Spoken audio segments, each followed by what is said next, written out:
Zee 24 तास एक पाऊल पुढे.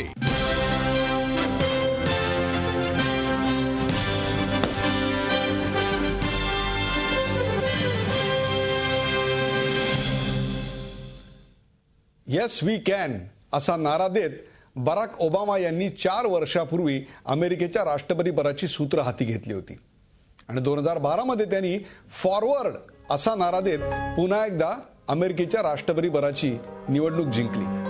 सगळ्या जगाचं लक्ष या निवडणुकीकडे लागलेलं होतं. अमेरिकेची जनता पुन्हा एकदा ओबामांच्या हाती सत्ता देणार का याविषयी जगभरातील लोकांना उत्सुकता होती. कारण निवडणुकीत रिपब्लिकन पक्षाचे मिट रोमनी यांनी मोठीच चुरस निर्माण केली होती. इराक आणि अफगाणिस्तानमधील सैन्य कपात, बेकारी आणि आर्थिक मंदी या आव्हानांवर काही प्रमाणात मात करण्यात ओबामांनी यश मिळवलं आणि त्यामुळेच अमेरिकेच्या नागरिकांनी त्यांना पुन्हा एकदा अध्यक्षपदाच्या खुर्चीवर नेऊन बसवलं. पण नव्या वर्षात आर्थिक मंदीवर मार्ग काढण्याचं आव्हान त्यांना पेलावं लागणार आहे. संपूर्ण जगावर वर्चस्व गाजवण्याचा प्रयत्न नेहमीच अमेरिकेकडून केला गेला. पण चीन हा असा एक देश आहे ज्याने या जागतिक महासत्तेसमोर आव्हान उभं केलं.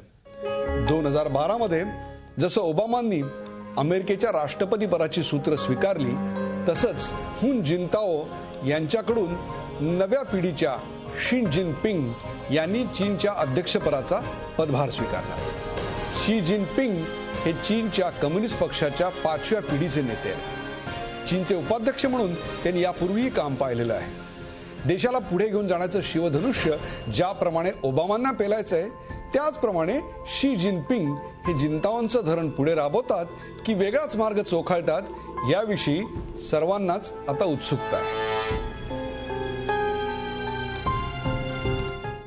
युरोप, आफ्रिका आणि आशिया अशा 3ही खंडांना जोडणाऱ्या अरब देशात प्रचंड उलथापालथ झाली.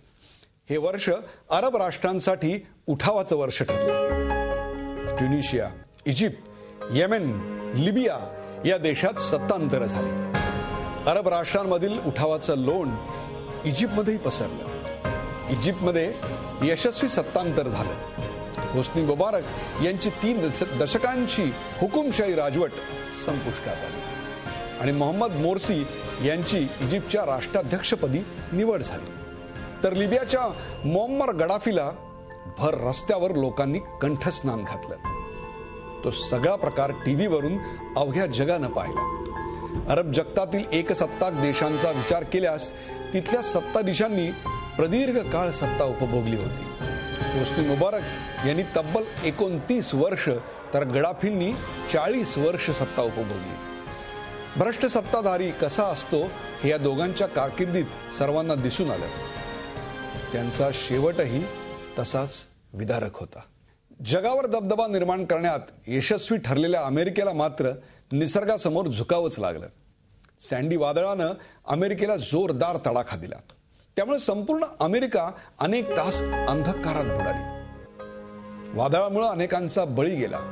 हजारो घरं पाण्याखाली गेली आणि लाखो अमेरिकन बेघर झाले. सँडी वादळामुळे तब्बल $20,000 कोटी नुकसान झालं. या वादळामुळे अमेरिकेतील सर्व यंत्रणा अक्षरशः कोलमडून गेली होती.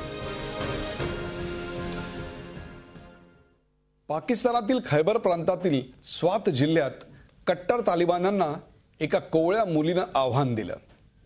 खरं तर हा प्रांत पाकिस्तानच्या नियंत्रणाखाली असला तरी तालिबान्यांचा तिथं दबदबा कायम आहे. 14 वर्षाच्या मलाला युसुफ जईनं मुलींच्या शिक्षणाच्या हक्कासाठी आवाज उठवला. गुल मकई नावानं BBC-साठी तिनं एक डायरी लिहिली. त्या माध्यमातून तिनं तालिबान्यांच्या अत्याचाराला वाचा फोडली. पण त्याची जबर किंमत तिला मोजावी लागली. कट्टर तालिबान्यांनी तिला गोळी घालून ठार मारण्याचा प्रयत्न केला. त्यानंतर मात्र अवघ्या जगानं तिच्या आंदोलनाची दखल घेतली. तसंच तिच्या समर्थनार्थ जगभर लोक रस्त्यावर उतरले. आज जगभरात भारतीयांनी आपल्या कर्तृत्वाचा ठसा उमटवलाय. अंतराळवीर सुनीता विल्यम्स ही त्यापैकीच एक. भारतीय वंशाच्या सुनीता विल्यम्सनं 2012 मध्ये दुसऱ्यांदा अंतराळात भरारी घेतली. तिच्या या अंतराळ सफरीमुळे सर्वाधिक काळ म्हणजेच 195 तास अंतराळ वास्तव्याचा विश्वविक्रम तिच्या नावावर नोंदला गेला. तसंच अवकाशात सर्वाधिक काळ चालण्याचा विक्रमही तिच्याच नावावर जमा झाला. सुनीताला भारतीय वंशाची असल्याचा अभिमान असून अंतराळात असताना सुनीतानं 15 ऑगस्टला भारताचा राष्ट्रध्वज फडकवला होता. तर या आंतरराष्ट्रीय घडामोडीनंतर आता वळूया राष्ट्रीय घडामोडींकडे.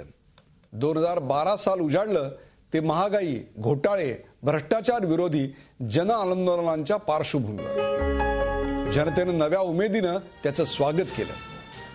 याच दरम्यान बरीच राजकीय उलथापालथ झाली. उत्तर प्रदेशात मुलायम सिंग यांनी सत्ता काबीज केली, तर मणिपूर आणि उत्तराखंडमध्ये काँग्रेसला यश मिळालं. गुजरातचे नरेंद्र मोदी विरुद्ध राहुल गांधी असा राजकीय सामना रंगला, पण नरेंद्र मोदी यांनी आपला करिश्मा कायम राखत पुन्हा एकदा गुजरातची सत्ता मिळवली.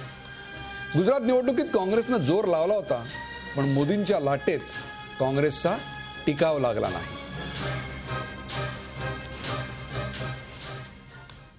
केंद्रीय अर्थमंत्री प्रणवदा राष्ट्रपती भवनात गेले आणि पंतप्रधानांनी दीर्घकाळ खोलंबलेल्या आर्थिक सुधारणांचा मार्ग मोकळा केला. राजकीय स्थैर्य की आर्थिक सुधारणा अशा कात्रीत सापडलेल्या सरकारला वर्षाच्या दुसऱ्या टप्प्यात अखेर थोडाफार सूर गवसला. पंतप्रधान मनमोहन सिंगांनी झी 24 तास एक पाऊल पुढे.